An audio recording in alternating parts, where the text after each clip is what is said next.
شروع اللہ کا نام لے کر جو بڑا مہربان نہایت رحم والا ہے۔ نبی کریم صلی اللہ علیہ وآلہ وسلم نے نماز پڑھائی۔ ابراہیم نے کہا، مجھے نہیں معلوم کہ نماز میں زیادتی ہوئی یا کمی۔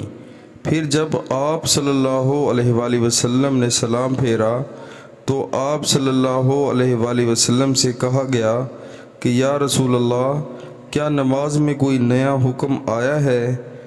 آپ صلی اللہ علیہ وآلہ وسلم نے فرمایا، آخر کیا بات ہے؟ لوگوں نے کہا، آپ نے اتنی رکعتیں پڑھائی ہیں۔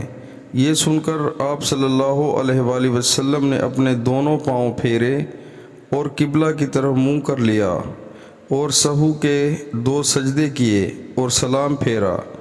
پھر ہماری طرف متوجہ ہوئے اور فرمایا کہ اگر نماز میں کوئی نیا حکم نازل ہوا ہوتا تو میں تمہیں پہلے ہی ضرور کہہ دیتا، لیکن میں تو تمہارے ہی جیسا آدمی ہوں، جس طرح تم بھولتے ہو میں بھی بھول جاتا ہوں، اس لیے جب میں بھول جایا کروں تو تم مجھے یاد دلایا کرو، اور اگر کسی کو نماز میں شک ہو جائے تو اس وقت ٹھیک بات سوچ لے اور اسی کے مطابق نماز پوری کرے، پھر سلام پھیر کر دونوں سجدے سہو کے کر لے۔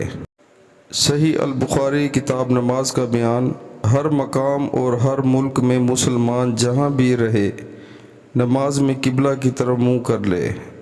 حدیث نمبر 401۔ پیارے مسلمانوں، اللہ تعالی ہمیں حدیث پاک سن کر اس پر عمل کرنے کی توفیق عطا فرمائے، آمین۔